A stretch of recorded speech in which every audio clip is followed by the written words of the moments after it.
Today we are going to start putting together our rolled paper sculpture. Okay, if you feel like you have enough pieces, you can move on to this step. You can also, if you feel like you don't have enough as you start putting things together, you can always roll more later, right? Okay, am I talking loud enough? Can you guys hear me? Yeah? Okay. All right, so putting these together isn't quite as easy as just kind of throwing them down and gluing them. They're kind of hard to control and hold in one exact spot that you want, okay? If that works for your design, you're welcome to try that. However, some of you may have some ideas that'll be a little bit difficult to do without creating a structure to support your pieces while the glue dries. So I have two examples here. You can see that these are curved like this, okay? Gluing these together and getting them to hold this curve while the glue dries would be kind of time consuming and a little tedious, right? And I've got these two pieces. I'm not quite exactly sure how I want them to go together, but I know that I like the idea of this curve, so I'm going to explore it. The glue that we're using is kind of flexible. So just because it's moving a little bit doesn't mean that it's not dry. And this flexibility gives me some more room to be creative as I go. Okay, so I can change the diameter of this as I go. So what I did was I used two strips of paper like this, and I created this little piece right here.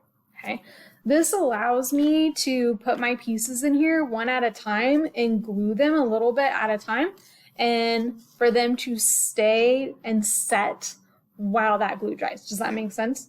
Now you'll be able to create a variety of shapes, but before we jump into that, I just wanted to talk about how to use the cardboard to your advantage. So we know that cardboard has corrugation, right? It's got corrugation. Okay, if I want my cardboard to curve this way, I'm going to want to curve with that corrugation. It's going to be a lot easier, right? I'm not going to want to bend against that corrugation. If I tried to bend this cardboard this way, that's going to be really difficult because of the corrugation. So when you cut your cardboard to use it, make sure that you're thinking about that corrugation. Secondly, cardboard becomes a lot more flexible if you flatten that corrugation. So I'm just kind of pinching this corrugation. I'm flattening it a little bit. It almost feels like I'm what's that, bubble wrap, right? Like when you pinch bubble wrap, it's kind of what it feels like I'm doing. I'm flattening that, and now this cardboard is going to bend a lot easier, okay? So I'm going to be able to bend it this way. I'm going to continue to use the tacky glue while I work today.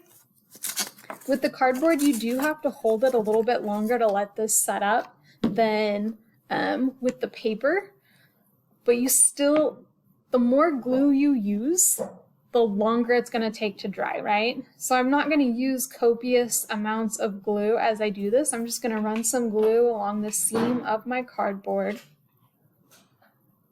Okay, not so much that it's oozing and spilling all over the place. And then I'm going to just simply attach this, okay? I'm going to apply some pressure and let that hold. Make sure that this is the shape that I want. Again, you do not have to use this shape. This is just the shape that I'm demoing for you with, okay? Hold this until that glue starts to dry and look a little bit more translucent, okay? So with your paper, the glue will dry a little bit faster, okay? You do not want to be making shapes that are super geometric, right? So stay away from like the log cabin type building and try to create something that feels more organic, okay? And more, sorry, blinking a little bit. You want something that's more organic and has a lot more movement, okay? So I'm letting this sit. You can see that that glue is starting to become less shiny and starting to get more sticky. Okay, so you may want something that's curved like this. You may not. It's totally fine. But what I did figure out too is that as I worked with these, even if I'm just gluing pieces right next to each other, they're round, right? So they're going to want to roll. So even if you made yourself just a little box or a little like L-shaped thing so that there would be something to brace it up against as you attach new pieces, that also becomes a lot easier, okay? So you're probably going to want to play with your rolls, okay, before you start gluing them together, just to get an idea of what kind of shapes you might want to explore, okay. Do not get glue on your cardboard, okay. I'm putting glue here and I'm putting glue here so that there's no chance of my project getting stuck to my cardboard. If it needs more glue later, I can always go back and add that later, okay? I've found that it's easier to work in sections and then put sections together and not trying to build the whole thing at once, okay, for most of the designs that I've come up with. There are some designs where it might be easier just to continue to build and, you know, put together as a whole. But I like having pieces because if I have pieces, I can play with those pieces and how I want to put them together, okay? So I've put these here, and as I continue adding pieces to this, you'll see that having just something to hold this so they don't roll everywhere is going to make it a lot easier. So I've put two together, and I'm going to go to this one because I know this one is dry, and I can just go ahead and set these here. And then I've found that it's easier to add glue to the piece that I'm adding rather than pieces that are already there because I have more control this way. Again, be careful not to touch your cardboard support. Like I said, these dry pretty fast, but you do want to put a little bit of pressure. I'm just going to kind of pinch this a little bit and pinch here. We'll wait a few seconds. You don't have to push super hard, right? You don't want to squish your rolls, but you do want a little bit of pressure there. And then when you're done, you can kind of wipe up that extra glue so that you don't have big noticeable glue blobs when you're done, okay? Once you have a few pieces like this, and this is structured, I could go and start adding pieces onto this now because this is all together, right? It's a lot more sturdy. So there are some areas where I have some glue blobs that are noticeable. Remember, you're not supposed to have noticeable glue when you're done. So because this is already steady, I could put this here and start adding pieces onto this. It'd be a lot easier that way. Does that make sense?